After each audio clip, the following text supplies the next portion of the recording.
Well, hello, good evening, and welcome to the program. This is Daily Politics on Trust TV. I'm Abdullahi Ahmed. Tonight, we turn the spotlight on Katsina, where internal cracks within the opposition, the People's Democratic Party, are widening, allowing the ruling APC to regain political space despite concerns over governance performance.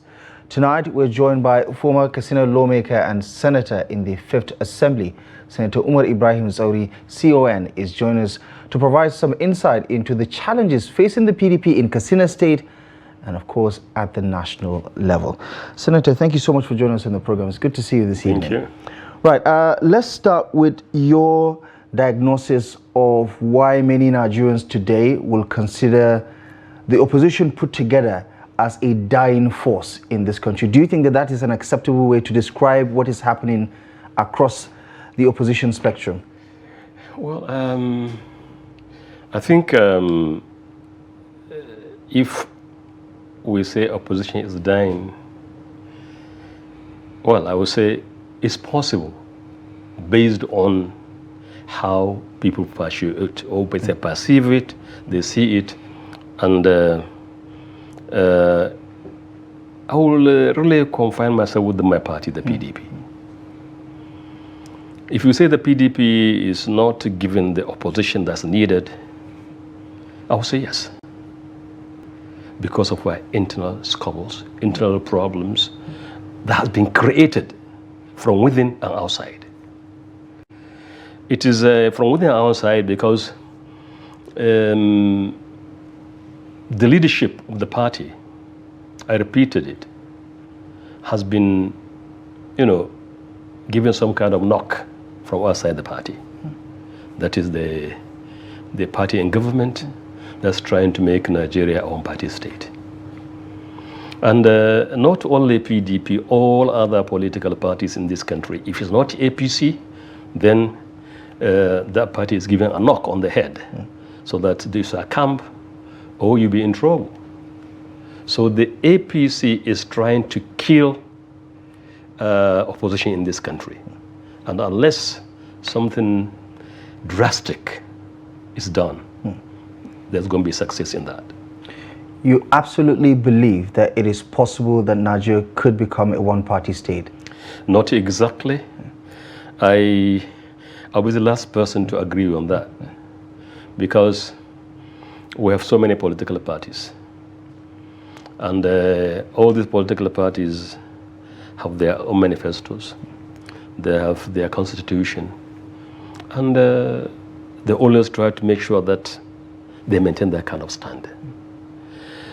But because the government or the party in government is trying to kill the opposition, so almost everybody is afraid.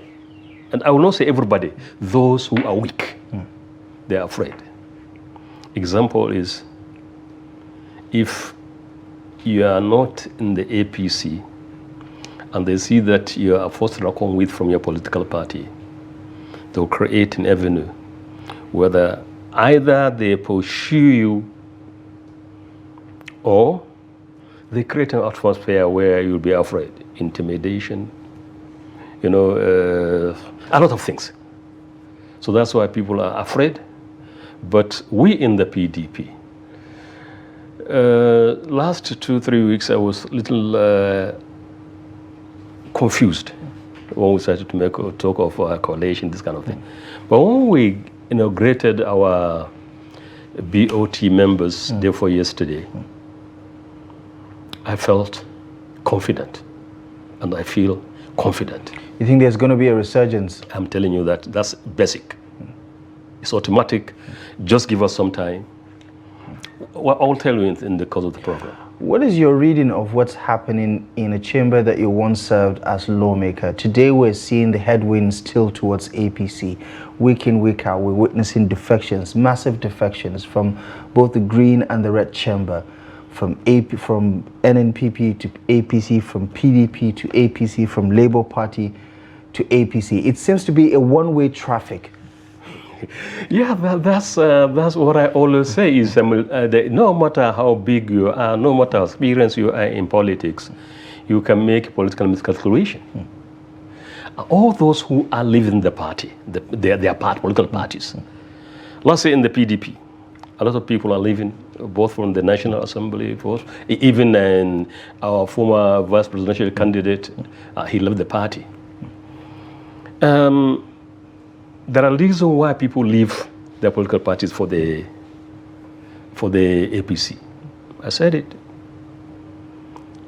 You see, in this country, if we are going to probe politicians, start from 1999 to today, whoever is in the APC, there will not be more than 2 or 3 people who were not members of the PDP before. So if people say it is the PDP that destroyed Nigeria, what I would say is, what is PDP? Is PDP a human being? It's a concept. The people who are in the party are what constitute the PDP. So if it is destroying the country, it's the same people who are now in the APC. They cannot, a lot of them cannot stay where they cannot create some kind of economic havoc. You see today, you cannot get what you want.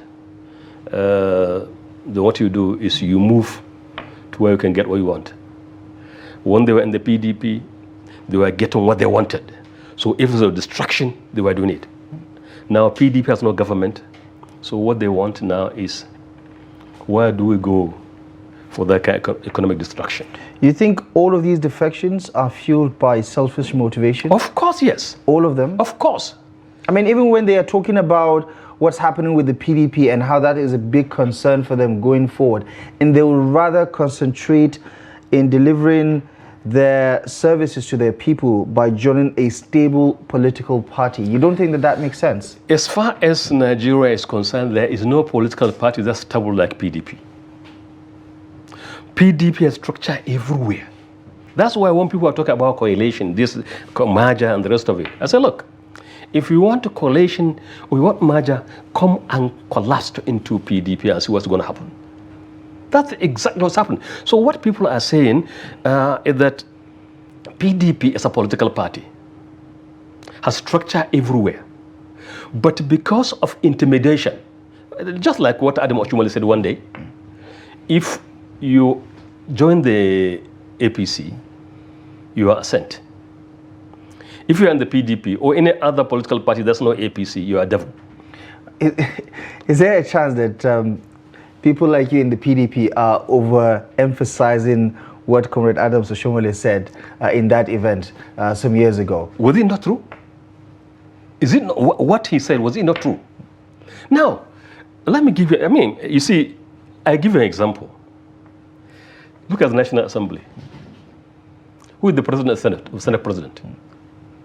He has a case in the AFCC after today I'm talking to you. In the National Assembly, check how many people have cases in the AFCC. In fact, the Senate President didn't win election. You know it, I know it. But he's still the Senate President today. And if you look at the scenario, all those who are being haunted and moving to APC today are PDP members. Let me give an example. Our vice presidential candidate, he served 8 years as a governor on the platform of the PDP.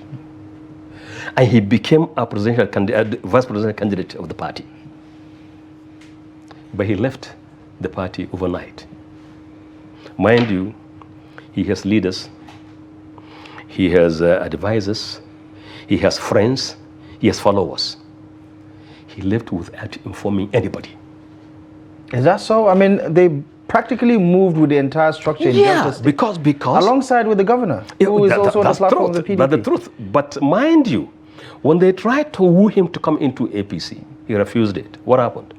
they charged him with 1.3 trillion by the Who APC. did? I mean, these are all subject to litigations right now. I mean, there's been a lot of speculations, even though he has outrightly denied that the questioning had any sort of legitimacy. He says he has nothing to hide, and whatever it is that the EFCC is doing is free to do it either way, whether he's in the APC or in the PDP. But I do get your point.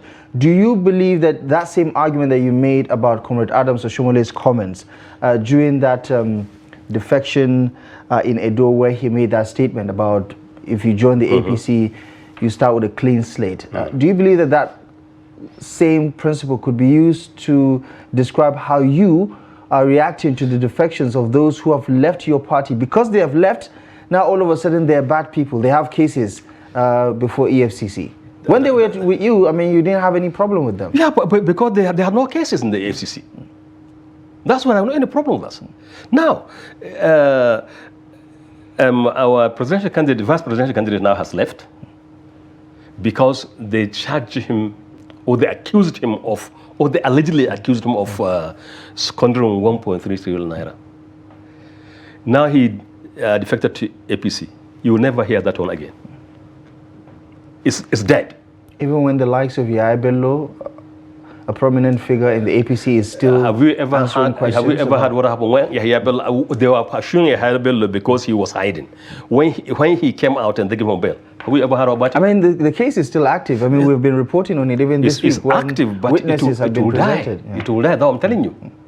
That's what I'm telling you. But there are anybody in the PDP, they will follow until they destroy you morally, psychologically. They will kill you. But if you're in the APC, definitely home and dry. Yeah, you are sent. Recently, the meeting of the Governors Forum on the platform of the PDP as well as the ex-governors took place in the federal capital here. And the chairman of the PDP Governors Forum, Bala Mohammed, said, listen, I can understand why people think the problem in the PDP is caused by the APC, but we need to look into the mirror basically and accept that we are also responsible for what's actually happening right now. Talk to me about what you think is happening internally, whether in Katsina, for instance, or at the national level. These wranglings, I mean, just recently, just 24 hours ago, the Southeast caucus, so to say, of the PDP with the governor of Enugu State gave the PDP an ultimatum: take Ude Okoye as our choice, or we're going to leave the party. Yeah. I mean, what has APC got to do with all of this mess? Well, luckily, because you're not a politician, you will not be able to understand this. We who are politicians, we know what's happening. In the PDP today, as I told you, it's the only political party that's structure, a political party, not this one comes with interest, this one comes with interest, just wrestle power. You're saying APC doesn't have a structure? Where is the structure? Is this a political party? It's not. ACN was not a political party? The same ACN who joined in formation of the APC. CPC wasn't a party? It joined in the... But they also have their structures. You see, when immediately they formed the APC, have we ever heard of CPC? I mean, they still have their caucuses. Have we ever heard of it as a political party? When they form AD, when AD joined them and they form APC, have we ever heard of AD again? It's an interest, a collection of people with different interests. CPC, AD, ACN, and some parts of the new PDP. They are the people who went and formed the APC. Not for any purpose, to wrestle power from Goodluck Jonathan. And they did, with no manifesto, no plan to govern the country. That's why we're in this mess. Because they were not prepared. The interest of APC, CPC, interest of AD, they all met. Just how do we wrestle power? Right? And they did. And it was after the wrestle power, then they started talking of what are we going to do now with the government. That's why we found ourselves in this kind of mess. A government form with no principles, no arrangement, no nothing. And Senator, would you understand if people say this is a classic case of the pot calling the kettle black. Because PDP's record also is quite checkered. I mean, the corruption, the mismanagement, missed opportunities and all of that. I mean, some would just say PDP doesn't have even the moral right I agree with you. To give comments about what's actually happening right now. I agree with you. That's why I told you earlier that what is PDP? Is PDP a man? It's a concept. And I told you, we admitted, nobody in the PDP ever said would not commit offenses. Nobody. In fact, when I came on board as National Secretary of the PDP in 2017, my chairman then came out boldly and told the people that PDP, we are sorry. We apologize to Nigerians. Why? Because we put Nigerians into this kind of mess because these same people who are messing the country up now were in the PDP before. With the exception of the president. Which president? Bola Ahmed Tinubu. Well, I said it, but he was part and parcel of that system. Mind you, PDP, we don't tell people that we are going to do this. We tell people that we have done that. Right? We are not telling people that, oh, we are doing this or we will do this. Or no, we have done it. We ruled this country for 16 good years. I mean, 16 years. The good part, we can debate it. If you take it, okay, 16 years. Right. Call them 16 bad years. I mean, 16 years. Let's just stay with the facts. No, good or bad is... There has to be a qualifier. It depends on who you ask. We have to qualify. If you ask Nigerians, there are some Nigerians today who look back and think about the Boko Haram insurgency. We have to qualify it. Oh, okay, 16 good or bad years of the PDP. Anyway, right. I will agree with that. Right? But at least you know we did something good.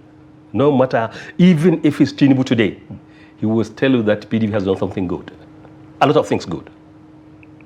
And in just a matter of 2 years, when Buhari came on board, every legacy left by the PDP was destroyed. When you take over government, what do you want? You change. Up to today, we're not seeing any change. Instead, we started seeing, derailment of what has been happening. Yeah. So everything is, if I ask you in sincerity,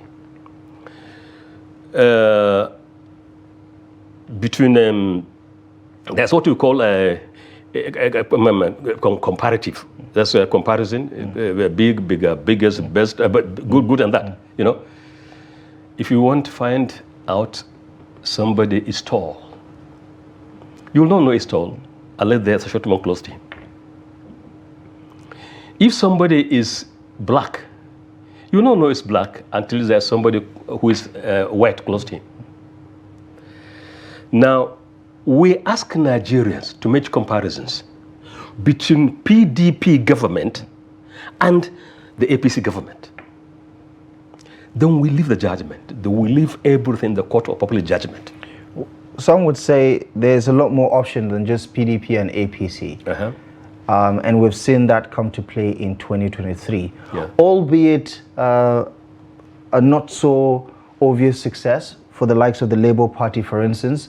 But their performance in 2023 means that Nigerians are looking for alternative outside of APC and PDP. And as a key stakeholder, as a critical voice in the PDP, do you worry about the stock of your party going into 2027, especially with what Nigerians are asking for? Because they've experienced PDP, they've experienced APC, going to year 12 now, going to year 10 now with the Tinubu administration. And it's safe to say that Nigerians are still disappointed with the quality of the leadership. Do you still think that your party is a viable option that Nigerians can still consider? Well, I always keep on saying this. You see, PDP is a political party, not party that came and formed itself in order to wrestle power. It's a party full of people who have wisdom, who have courage, who have respect of almost everything. When APC see that there is no way they can challenge PDP 2023. You saw what happened. And I told anybody, insofar as the three organs of the government in this country do not change their pattern of operation,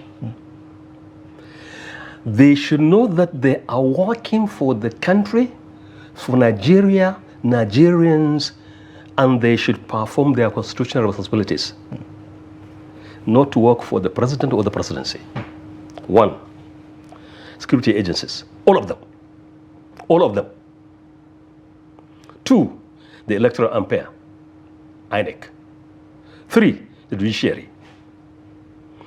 If these organs are going to work the same way they are working, I'm afraid we don't need election in Nigeria. But with all due respect, Senator, you remember that arguably to date, the worst election that we've ever had in the history of this country was conducted under the PDP administration. Which in election? fact, the beneficiary of that election, the late President Umar Tsauri of blessed memory, alluded and agreed with the irregularities in the election. That's PDP for you. That's PDP for you. That's why PDP Which will part? tell the truth. The bad election or PDP the will tell you the truth. After doing the damage? What he said, what Yar'Adua said, well, they agreed there were discrepancies in the election. But he wanted to conduct the best, freest election. Right. But unfortunately, God didn't allow him to do that. Okay.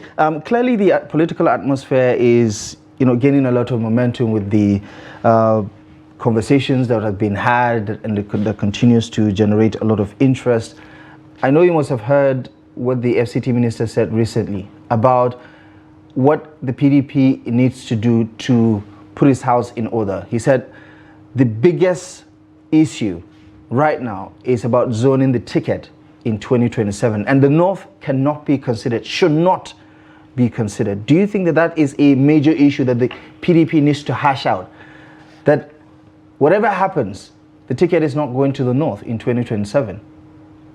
That's the beauty of democracy now. That's the beauty of democracy. In democracy, you say what you want to say. No matter how you want to say it, you go home and sleep peacefully. That's democracy. But I did not expect to hear that one from the Minister of the FCT. If there's any problem in the PDP, he's the architect. How so? Because right now, he is the Minister of the Federal Capital Territory under the APC. He still remains in the PDP. Yeah, but we've seen that with the PDP. Obasanjo worked with so many people from the opposition party. Then there was agreement. There was agreement that there could be a government of national unity. This one, nobody. In fact, throughout the time Wike was doing this to the PDP, I never regarded him as APC man until he accepted to be the Minister of the FCT. But unfortunately, the man was so tactful, so clever, that he made sure that he was able to cause our people, the leadership of the party, to give him a go ahead without the consent of those people who met in the party. Right? So, in democracy, that's what we did in 2023. There was a Bala Mohammed committee that went around the country and brought in a report. And that report was the report that we considered, that we jettison the issue of zoning then. That was why Atiku and every other person from South. But you've always zoned your ticket, to be fair. 2023 we didn't zone it. No, I'm saying before 2023. It's not constitutional. Yeah. Zoning is not in the constitution. Zoning is not in your constitution? Zoning is just, what do you call it, it's just moral. Yeah, but why the change though? Because of the situation. Which is? The situation was that then we wanted to, there are people with different interests. That's why I'm telling you that our problem in this country is personal interest. People's interest is the problem. So you're saying, Senator, pardon the interruption, if zoning is going to save your party from collapse, would you advise that your party zones the ticket? Of course, yes. I'm a politician. I think I've been in this business. I was a member of the House of Reps in 1979. So I think all this time alone, I've been in the political arena. Nobody, no politician would like to lose a single person from his political party. All the defection that you are saying, people are defecting today, this is giving us sleepless nights. That's the truth. So nobody will tell you that if there is anything that will make PDP balance today, I'll support it.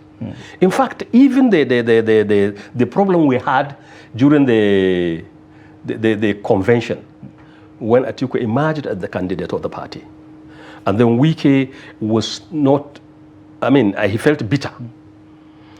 For me, I was among the people who were insisting on let's not leave the 5 governors to go. Right? Why? Because the 5 governors living is history repeating itself. In 2015, 5 governors left us.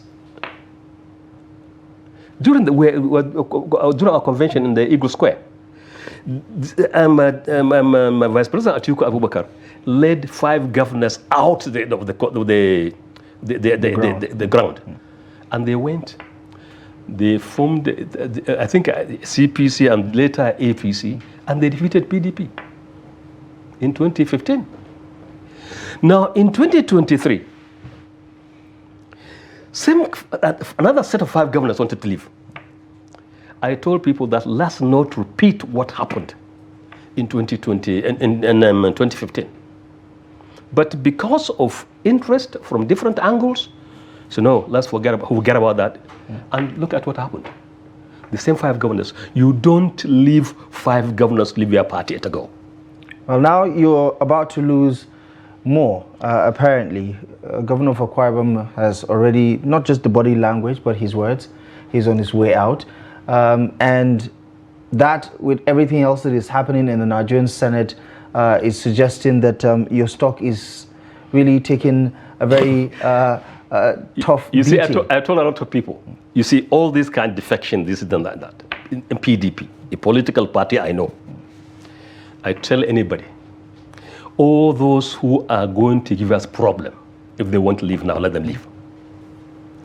Let's be left with those people who will not leave PDP at gunpoint. And let's see what is going to happen between now and middle of 2026. All right. The president recently visited your home state, Katsina, and it's safe to say that Katsina, like most of the other states, is always politically charged. Yes. Election, after elections, during the governance process, people are always voicing their thoughts about what's actually happening on the ground. There was a particular billboard that has caught the imagination of people. It says Katsina Bak Warafi, and for those who don't understand Hausa, it means that there are no complaints, there are no challenges in Katsina. What do you make of that, and what the opposition is still, according to analysts, is failing to do to take advantage of the perceived low performance of the APC administration under Governor Dikko, and how that may still be a reflection of what's happening at the national level? That no matter how poor some people may say the Tinubu administration has performed, because the PDP is not in one house, it doesn't stand a chance of beating him. Is that not what's also happening in your state? Yeah, if we are talking about the problem of the PDP in Katsina State, is a long story. We have to go into memory lane before I can tell you the problem of the PDP in Katsina State. Our problem in the PDP in Katsina State is internal. It's within us. When you say us, who is us? Within us in the PDP members, right, those who are supporting the party. And it has been caused by the leadership at the top. And that is what's happening in Katsina. At the top in Katsina? No, national. Right. And what is happening in Katsina, what happened in Katsina is almost the same thing that happens in almost 23 states. Right? I Since the inception of the PDP in 1998, I'm proud to beat my chest to say I'm the only person who spent complete 4 years as national secretary of the party uninterrupted. Uninterrupted. So I know much of what's happening in that party. I know what we did, and I know how we were able to manage the party for 4 years as opposition leaders. Okay? So the start of the problem is that leadership of the party. When we contested election in Katsina State, I was the chairman of the campaign council for the governor and the president. And we were able to win the presidency in Katsina State. We won. But we lost the governorship. When we lost the governorship, we started thinking of what do we do? Because we saw what happened. In every polling station, we were able to win only 50% of the total vote cast. So you can see that it must be deliberate. Right. Deliberate. So we know it. So we wanted to go and fight this thing. But unfortunately, lawyers, you know what they are, they advise us otherwise. And we stopped it. So we are comfortable with that. But later, the issue of leadership of the party came on board. Then that's why we started to have a problem. Some people, not like me, because I'm an old man, I'm not contesting any election. I don't need it. I have no candidate. I will not support anybody until he wins election. And I will not even like any position given to me by any administration. I have done what I'm supposed to do when I'm supposed to do it. You would describe yourself as a die-hard PDP man? I started PDP in 1998, and up to now I've not shaken. No shaking at all. Not a second. I'm still in the PDP. Right? So I will not change my position unless there's no PDP. Right. Okay. Interesting conversation, Senator. Unfortunately, for want of time, we're going to have to anchor the conversation here. Thank you so much for joining us tonight. I appreciate you very much for the analysis. All right. Thank you. We're going to take a quick break now. When we come back, a lot more politics about the defections and how it is shaping the prospect of one of the fringe, rather, rising political parties in the country. More on that in just a moment.